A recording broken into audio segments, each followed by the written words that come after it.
Bienvenidos y bienvenidas a Ha venido a hablar de su libro que me hace mucha ilusión porque tengo aquí a Beatriz Serrano, finalista del Premio Planeta 2024, que nos presenta Fuego en la Garganta.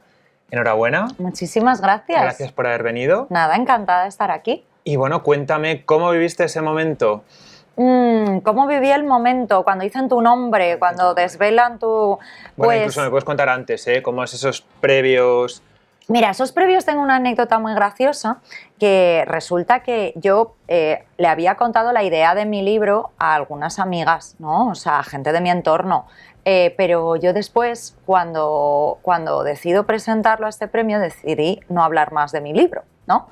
Porque, bueno, pues porque me daba un poco de cosa que, yo qué sé, pues tampoco ni quería que mi entorno lo supiera, ni quería contarlo mucho, ni nada por el estilo. Entonces tengo un par de amigas que trabajan también en la industria editorial y entonces cuando salió la lista de los 10 finalistas, una de ellas, bueno, las dos, dijeron, ostras, le han robado la idea a mi amiga. No se imaginaban. No se imaginaban que el libro era el mío, porque dije, no, estoy escribiendo algo sobre una niña que hace milagros y demás. Entonces, bueno, ya cuando sabes que estás entre los 10, tienes como bastante nervio, ¿no? O sea, pues lo normal.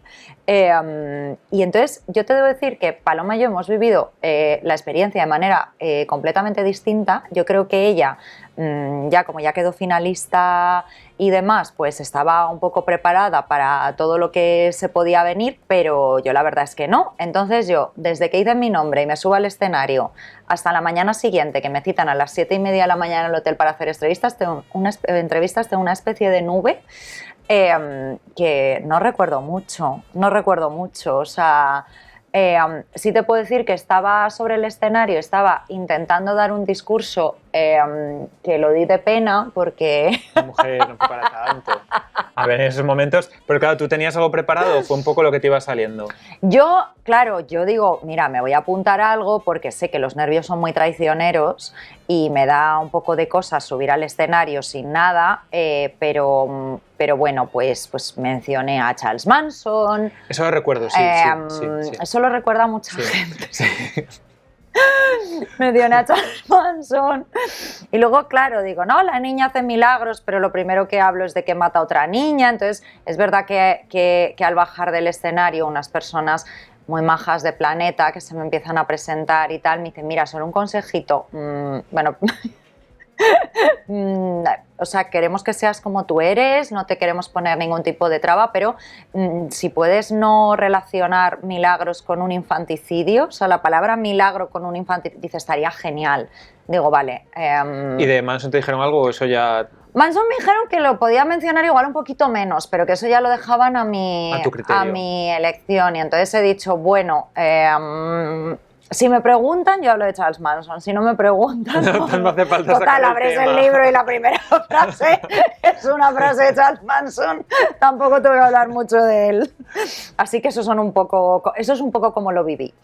Bueno, o sea, que te dijeron luego, sé tú misma, pero igual vamos a pulir un poco... Dijeron, sé tú misma, pero un pequeño consejito, tú lo que quieras y tal. Entonces me dijeron eso. Yo dije, venga, vale, tomo nota. Luego, pues según me salga, porque no se pueden poner filtros a la creatividad realmente. Oye, hablando de filtros, bueno, he escuchado tu podcast, Arsénico Caviar. Oye, ¿que eres más de arsénico o más de caviar? O depende del momento. Mira, soy de las dos cosas. Creo que en la vida se necesita tanto arsénico como caviar, o sea que necesitamos como la acidez y luego necesitamos, ¿sabes? Lo ácido, lo oscuro y luego necesitamos también la belleza, ¿no? Entonces creo que por eso maridamos bien, yo creo, Guillermo y yo, en ese podcast. Y en ese podcast, claro, hay que tomárselo todo con mucho humor. Sí. Todo, porque también hay que decirlo, porque igual la gente lo escucha y tiene que saber que es todo pues con un poco de ironía, con un puntito así, de un poquito de arsénico, ¿Sí? Pero también no le metes... Claro, es que me hizo gracia lo de, pues menos mal que no me ha tocado hacer la gira con Pablo Motos. ¿Te imaginas que te toca hacer la gira con Pablo Motos? O sea, ¿qué hubieras hecho si te toca hacer la gira con Pablo Motos en vez de con Paloma? No lo hubiese pasado bien, si te digo la verdad. No sé qué hubiese hecho. O sea, si te digo la verdad, y te lo digo con toda sinceridad, no sé qué hubiese hecho. Es que no te puedo decir más. Supongo que tomar muchísimos orfidales cada noche y no sé, ir a terapia cada vez que estuviese en Madrid. Supongo. Es que se me ha ido ya, te iba a preguntar y es que ya me he quedado con los orfidales y... No es que no sé qué puedes hacer, darte a la bebida, rechazar 200.000 euros, no sé, o sea, se me ocurren muchas opciones. 200.000 claro, euros. No puedo rechazar 200.000 euros, no puedo. Entonces, no sé, supongo que hubiese sido pues una de las peores experiencias de mi vida, ¿no? O sea, es que... Todo esto con mucha ironía, insistimos. Todo esto con mucha ironía y todo esto desde el cariño, desde con muchas trancas y barrancas. Bueno, volvemos a ver si recuerdas el momento, claro, no sé si habías visto alguna vez a los Reyes, a Felipe y Leticia. No, fue tu primera vez. Fue mi primera vez con los Reyes. ¿Cómo fue ese momento? Sales ahí y te da Felipe, Leticia. ¿Sabes qué pasa? Que no te dicen nada, no te preparan, no te dicen nada de protocolo. O sea, no sé, igual nos podrían decir algo a los 10 que estábamos ahí, ¿no? De los 10 finalistas, pero no te dicen absolutamente nada. Entonces, pues yo hice lo que veía por la tele, que era pues hacer la genuflexión. Pero he de decir que son muy majos, o sea, Leticia es como que, pues eso, doña Leticia, perdón, yo hice como pues hacerle lo de la genuflexión a la reina, ¿no? Y ella me cogió y me dio un abrazo. Y me sorprendió mucho, dije, ay, yo no sabía que esto se podía hacer. Claro, ella sí que puede romper el protocolo, tú no, pero yo no sabía cuál era el protocolo tampoco.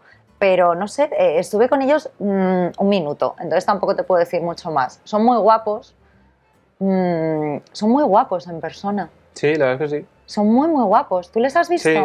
Son guapísimos, ¿no? Yo estaba ahí esa noche también. ¿Ah, sí? Sí. No pero bueno, no, claro, les vi después, sí. Claro. Pues sí. La genuflexión no la vi, estaba muy atrás. Es que a los periodistas nos ponen muy al fondo. A los agentes también. Mi agente estaba, creo que estaba en Badalona. Entonces sentada. El momento ese me hubiera gustado verlo. El momento así genuflexión hubiera sido para ver, la verdad. No me enteré, no lo vi. Yo creo que está grabado, porque es cuando sube Paloma. Entonces yo creo, ponte el vídeo de YouTube y lo puedes ver. ¿Qué pensaría la reina cuando aquí haciéndome la reverencia a esta mujer?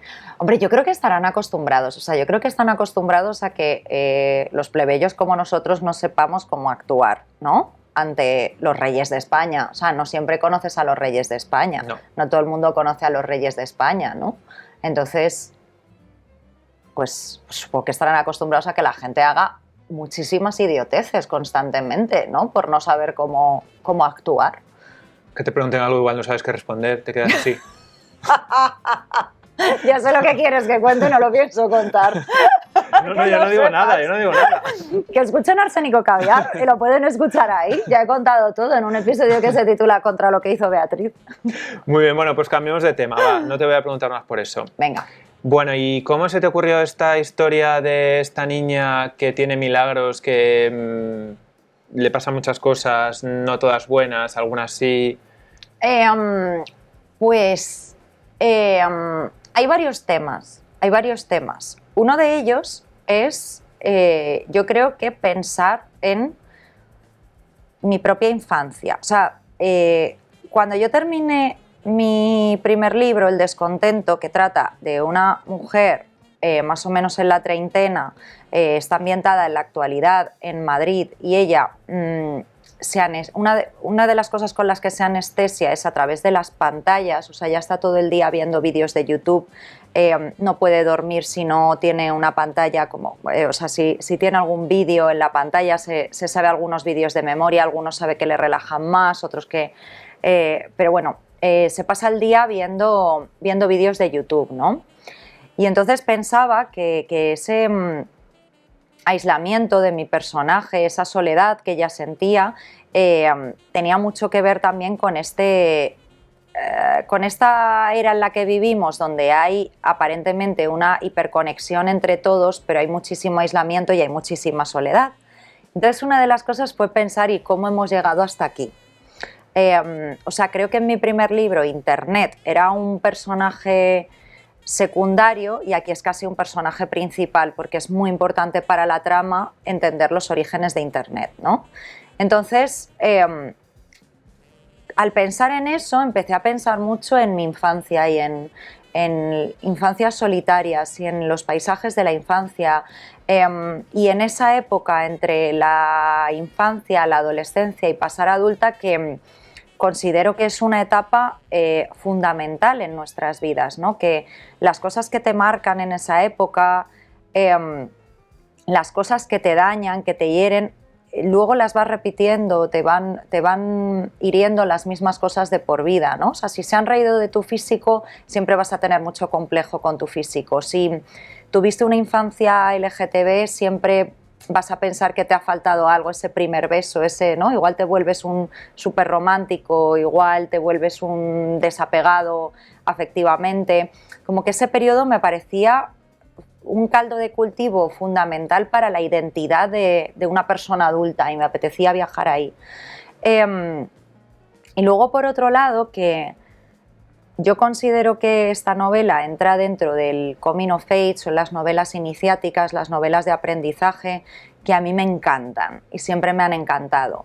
Pero yo recuerdo que cuando estaba en el instituto, la que me hicieron leer fue El guardián entre el centeno, que o sea, pues es un libro que está muy bien, hay además mucho mito en torno al libro, porque pues yo qué sé, pues El asesino de John Lennon era el libro que estaba leyendo antes de ir al edificio Dakota y pegarle un tiro, o sea, como que se ha creado además mucho, pues eso, mucho mito en torno al libro, al escritor, a la figura, al personaje, a todo.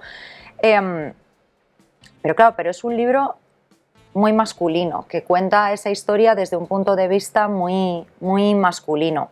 Cuando yo llego a la universidad y descubro a Silvia Plath con La campana de cristal, a Carmen Martín Gaite con Entrevisillos, Nada de la Foret, releo Mujercitas, más adelante pues Elena Ferrante o Edna O'Brien, digo, ojo, es que es una experiencia de esto que te contaba antes, de que esta época es el caldo de cultivo, de repente me vi reconocida en toda esa literatura. Y me sentí acompañada y entendida de alguna forma. Y entonces quería contar yo también esa experiencia femenina que vives en esos años y cómo en esos años es cuando te das cuenta por primera vez de que eres del género menor, o sea, que eres del género femenino y que entonces tu vida va a ser distinta. Tengo la sensación de que en la adolescencia el chico heterosexual, cis y demás, como que se expande de alguna forma, se da cuenta de que el mundo está hecho para él, mientras que las chicas nos recogemos, además es que nos recogemos incluso físicamente, nos salen tetas y nos da vergüenza, nos tapamos, o sea, nos hacemos chiquititas. Entonces como que toda esa experiencia unida a esa infancia de clase más humilde, más, o sea, quería explorar todo eso y quería explorarlo desde mi perspectiva. Y luego, como te digo, eso, Internet tiene un papel fundamental y quería contar un poco esos orígenes y que, menuda chapa te estoy dando. No, muy interesante, sigue.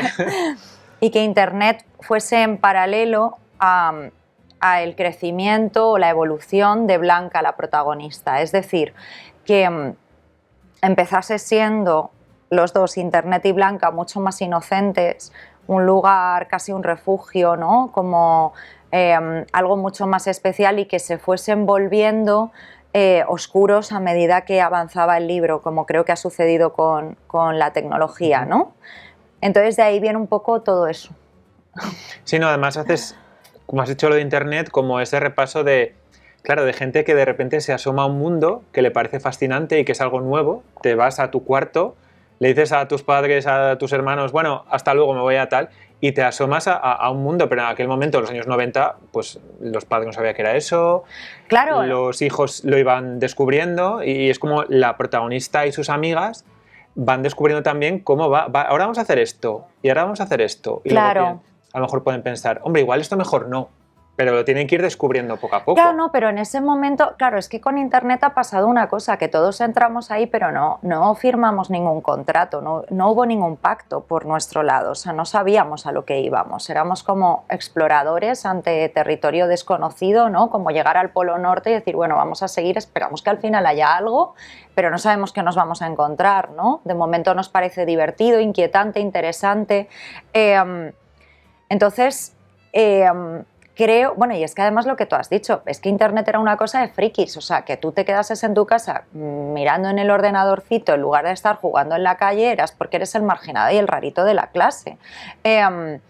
Luego también nos decían que era un lugar muy peligroso, que yo creo que es muchísimo más peligroso ahora, pero mira lo complicado que era quedar con un desconocido, ¿no? Cuando, si tú decías que ibas a quedar con un desconocido, tenías que mentir en casa, o con una desconocida, y ahora, pues con Tinder prácticamente quedas directamente en casa, y ya te puede descuartizar, pero ya no, ¿sabes? Claro, ¿no? Pero ya bueno, no, sí, claro, pero sí, ya sí, no sí, le sí. tienes ese miedo, o sea, pero muchas veces incluso quedas a los 5 minutos. Creo que era un Internet más íntimo, porque no era un Internet de cara a la galería, estamos hablando del Internet pre-redes sociales.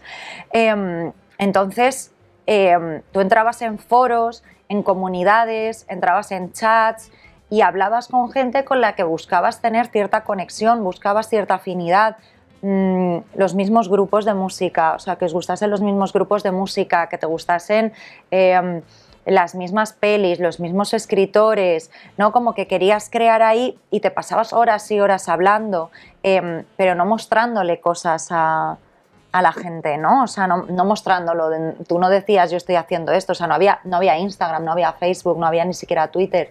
Entonces sí, era un poco todo ese Internet primigenio que era un poco la tablita de salvación de la gente que en el mundo real estaba muy sola. ¿Y luego cómo fue evolucionando eso? Que era Messenger, que era para hablar con tus amigos y demás, Fotolog, los grupos estos de Messenger. Y luego ya empezaron las redes. Claro, luego ya 20, Facebook, ahora Instagram y demás. Menuda publicidad estamos haciendo aquí. Bueno, hijo, creo que no la necesita. Tampoco creo que les esté... No necesitan, no. No creo que con esta conversación la gente esté diciendo voy a invertir en esto. Me voy a hacer una cuenta de Instagram que no tenía. Mark Zuckerberg, ¿no? O sea, no creo. Pero bueno, sí, pero si es que ahora eso, no imaginamos un Internet que no sea... sin redes sociales, ¿no? O sea, como que...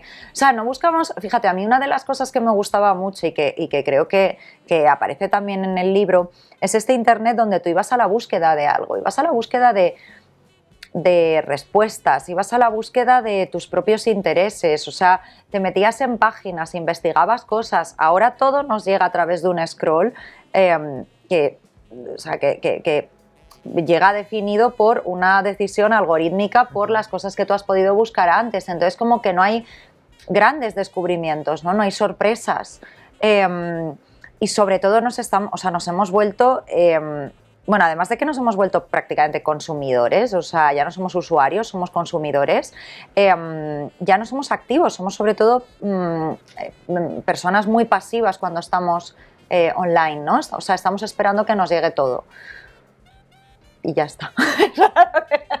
Pensé que ibas a decir algo más, pero... No, por eso me voy a remarcar, claro. Pero ya está. No, y además, ahora es un poco como que todo el mundo tiene redes, que bueno, que en sí mismo no está mal, y luego no pasa un poco también que si no cuentas un poco lo que haces es como si no hicieras nada. Un poco así, al menos para algunas personas. Sí, bueno, es la sensación de que si no participas es como si no estuvieras, ¿no? O sea, parece que muchas veces incluso cuando hay algún tema del día que puede ser, o sea, la guerra de Gaza, o puede ser que un famoso de turno ha dicho una soplapollez, parece que tienes que tener una opinión sobre eso. Y muchas veces, o sea, y a mí me parece que se baja mucho, o sea, se pierde la reflexión sobre determinados temas sobre los que puedes reconocer que no tienes igual ni idea, o que te pillan de nuevas, o que quieres investigar un poco más, ¿no? El hecho de que te sientas obligado por una pantallita que te dicen que estás pensando, ¿no? Pero que hayas caído tú también en eso, o por el refuerzo positivo que te da el tener un like o tener muchísimos más, a decir cosas todo el tiempo, creo que eso, que se carga fundamentalmente la reflexión, el pensamiento en general, ¿no? Creo. Sí, sí. Sí, sí, sí. Y, ¿quién es tu personaje favorito de esta novela de Fuego en la Garganta? Tengo muchos, porque en esta novela, al contrario que con la anterior, que la protagonista era Marisa y era la visión de Marisa, y te presentaba a todos los personajes a través de su mirada, la historia de Blanca me ha permitido ser mucho más coral, ¿no? O sea, tener muchos más personajes secundarios. Entonces me gusta mucho Blanca y me gustan mucho sus amigas, pero creo que la parte que más disfruté escribiendo es la parte de su madre. Y la verdad es que fue la parte que más me gustó. Sí. Y además me pareció que era como un punto ahí que le da, de repente dices, anda. Claro, a ver, creo que, o sea, yo era consciente de que con ella tenía que tener mucho cuidado porque lo que sucede con ese personaje es que es arrollador.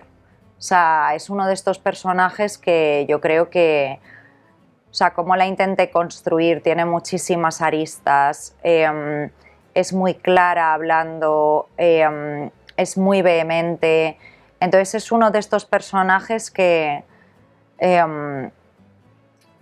¿sabes lo que pasa? Voy a poner un ejemplo un poco tonto, pero lo que pasa en las sitcoms, por ejemplo, que el personaje de verdad más gracioso sale en muy pocos minutos porque se come a los demás.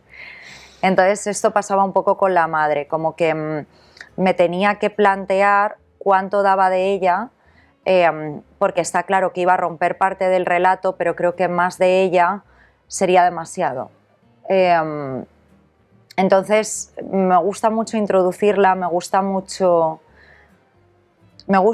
ella, la verdad es que es de estos personajes que conforme lo escribía estaba como completamente metida en su cabeza, ¿no? Además al escribir esa parte en primera persona te hace, no sé, como que algo cambia en ti cuando estás escribiendo, de cuando pasas de tercera a primera, que te hace estar más dentro de esa persona porque te tienes que plantear realmente cómo siente, cómo piensa, es como que, bueno, tú estás en su cabeza y ella está en la suya, ¿no? De alguna forma. Y ese ejercicio me parece muy interesante, pero también es un poco engañoso, claro, porque te hace ser muchísimo más subjetivo que en el resto del libro. Pero para mí la verdad es que es mi personaje favorito, o sea, es al que más cariño al final tengo de todo el libro. Y Verónica. Y Verónica, pero es que de Verónica puedo hablar poco. Poco. Solo decimos que Verónica está muy bien. Verónica me encanta. Es un personaje muy guay. Sí, Verónica me encanta, la verdad. Muy sorprendente. Sí. O sea, Verónica para mí lo que representa es... o sea, creo que nos pone frente al espejo con los prejuicios, o sea, frente a los prejuicios que podemos tener, ¿no? O sea, como frente a ideas muy cuadriculadas, muy marcadas, y que de repente llegue alguien a quien, si le das una oportunidad, te pueda desmontar todo eso que tú has pensado en algún momento sobre alguna persona, ¿no? Y darte cuenta de que algunas fachadas engañan mucho, de que la gente sufre mucho y de que ese sufrimiento les puede llevar a no saber cómo comportarse, ¿no? O cómo comportarse en el mundo, me refiero. Entonces es un personaje que disfruté mucho. Es que la verdad hay como... O sea, yo cuando estoy escribiendo me lo paso muy bien, lo disfruto mucho de todo el proceso. Disfruto mucho creando historias, disfruto mucho creando personajes, pero me gusta que los personajes sean... O sea, que sean poliédricos, ¿no? O sea, que tengan como muchas caras, que sean verdaderos. Entonces le doy muchas vueltas a cómo actúan los personajes, a qué hacen los personajes, en cómo Por ejemplo, en la evolución de Blanca tuve que salirme un poco porque necesitaba que ella fuese tomando malas decisiones y había una parte de mí que no quería que ella tomase malas decisiones. Y entonces era ya, pero la estoy escribiendo, entonces para escribirla tiene que tomar malas decisiones, ¿no? Como que te tienes que alejar un poco incluso del cariño o el amor que estás cogiendo por algunos de tus personajes, ¿no? O sea que es muy curioso, la verdad, todo el proceso. ¿Qué personaje te gusta menos? La verdad es que creo que no hay ninguno que me disguste. No hay ninguno que me disguste porque creo que a todos les comprendo. Entonces cuando comprendes es como en el mundo real. Cuando comprendes a alguien, igual, no sé, igual dices, bueno, pues no me queda muy bien, pero entiendo por qué es así, ¿no? Entonces creo que eso me pasa también, no hay ninguno... O sea, creo que no... Y creo que nadie que lea este libro puede pensar que hay saña, va a pensar que hay saña con algún personaje o que hay como... No sé. No, lo que dices tú, que a lo mejor hay algún personaje que dices, bueno, actuó de esa manera, pero ¿qué harías tú en ese lugar? ¿Cómo hubieras actuado tú? Claro. Igual desde fuera lo ves de una manera, pienso en un personaje concreto y dices... Sé en quién estás pensando. Ya, pero ¿y si te pasa a ti? ¿Cómo lo gestionarías tú? A lo mejor no sabes gestionarlo mejor que cómo lo ha gestionado esta persona. A ver, es que, o sea, este libro en realidad va mucho, para mí, sobre los silencios familiares, sobre qué pasa, y los silencios en general, sobre qué pasa cuando no se dicen las cosas, qué pasa cuando no se habla de lo que no se quiere hablar, qué pasa cuando no dices lo que de verdad piensas para no hacer daño a otra persona, ¿no? Entonces ese silencio, ese meter las cosas debajo de la alfombra, esa incomodidad que genera, crea muchas veces, o sea, es gente que no sabe hacerlo mejor, o sea, es gente que lo hace lo mejor que puede al final. Entonces eso me parece que pasa en todas las familias y por distintas circunstancias y también me parece que eso puede generar pues que las personas más inocentes en ese momento, como puedan ser los niños pequeños, más tarde los adolescentes, no se atrevan a ser como verdaderamente son, porque temen que les vayan a rechazar, ¿no? O sea, ¿cuál es el peso de la herencia familiar? Que haya una figura ausente, que es la madre, en todo el libro, que Blanca la haya conocido más que a través del recuerdo, a través de todas esas ausencias, y que esas ausencias en realidad sean chismes, habladurías, cosas que dicen los demás, cosas que no son la verdad o que pueden estar más cerca de la verdad o pueden estar mucho más alejadas, ¿no? Y entonces, o sea, esa idea, ¿no? de una madre loca, de una madre que estaba mal de la cabeza, de una persona a la que no supieron querer en ese momento, da como resultado una niña que se siente no querida, que es un monstruo, literalmente. O sea, es literalmente un monstruo, o sea, literalmente tiene un poder que hace que pueda matar a otra niña, ¿no? Entonces, como que para mí el libro va mucho de eso, entonces como no hay personaje malo porque cada cual lo hace lo mejor que puede en el libro, para mí. No sé, igual alguien dice, pues mira, yo esta no la aguanto. Entonces, estaría bien también. Ser, pero bueno, sí que es verdad que eso, que luego cada uno, pero en general todos, ¿no? Intentamos, a ver, la gente que es buena, no la gente mala, ¿no? Si no eres un psicópata. Eso es, intentas hacer las cosas de la manera que crees que es mejor o que no sabes hacer mejor. Hay veces que necesitas que alguien te diga, no lo hagas así, hazlo mejor así, que es mejor. Pero igual tampoco sabes. Y creo además que sí, que la gente lo hace lo mejor que puede y que si volviera al mismo momento, no lo haría igual porque ya he aprendido, pero en ese momento no sabía hacerlo de otra forma, ¿no? Claro. O sea, como que también pasa eso, o sea, que luego la gente, o sea, con esto digo que la gente tiene derecho a equivocarse y hacer las cosas de una determinada forma de la que luego no se sientan orgullosos, pero bueno, si miran hacia atrás y dicen lo hubiese hecho de otra manera, también es, ¿no? O sea, también es bueno. Claro, a toro pasado además es Claro. fácil decir, no, lo hubiera hecho así, o si no es algo tuyo, ya, yo no hubiera actuado de esa manera, ya, bueno, pues vete a saber cómo Claro, hubieras actuado juzgar tú. desde fuera es siempre muy fácil, efectivamente, efectivamente. Y bueno, empezamos con Planeta, acabaremos con Planeta. ¿Qué vas a hacer con los 200.000 euros del premio?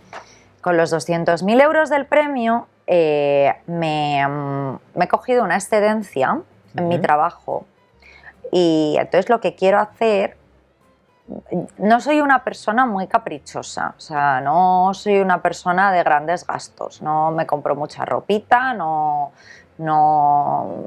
sea, no tengo como gustos caros, más que, pues sí, me gusta salir a comer o a cenar a sitios ricos, pero tampoco, no soy muy derrochona, nunca lo he sido. Y en realidad con esto lo que quiero es, o sea, pagarme la tranquilidad de poder estar un tiempo dedicándome a una sola cosa, que es escribir. O sea, con estos 200.000 euros lo que me voy a pagar es eso. O sea, lo que me voy a comprar es libertad, básicamente. Así que eso voy a hacer. Libertad, bueno, no está bien. Está Sí, muy bien. claro. El dinero da tranquilidad, eso es cierto. Sí, ¿no? Pues en lugar de estar con varios trabajos a la vez o compaginando esto o teniendo esto casi más como un hobby que como un modo de vida, pues tomármelo, o sea, poder decir, vale, hago una apuesta por esto y me dedico única y exclusivamente a esto. Así que eso es lo que voy a hacer. Pues muy bien. Pues nada, enhorabuena otra vez por haber quedado finalista. Antes le decía a Paloma, que además ella fue finalista en 2021, que es que se merecerían que os dieran algo, un pequeño... Ya no tenemos nada. Bueno, algo. Mira, tenemos 200.000 euros, está fenomenal. Mal, pero un diploma, aunque sea, no. una medalla. Hago una captura a mi cuenta de ING y me lo cuelgo en casa. Fenomenal. Que luego lo pone así como lo enmarcas, ¿no? En plan Claro, pero hay mogollón de sitios que igual te dan premios y que esos premios no están remunerados. Entonces dices, bueno, sí, es muy bonito, pues yo casi prefiero un premio remunerado, que sobre todo cuando estás empezando viene muy bien, y me ahorro el muñeco. Bueno, pues visto así. Ni una insignia, ni un pin aquí, nada. Da igual. Bueno, da que den igual. el dinerito, ¿no? Me acordaré, claro, me acordaré. Bueno, pues muchísimas gracias por haber venido, por haber presentado aquí, muchas gracias a vosotros. Aquí la novela y nada, mucho éxito. Como has comprado con estos 200.000 euros tiempo para seguir escribiendo, pues esperaremos a la siguiente novela. Muchas gracias.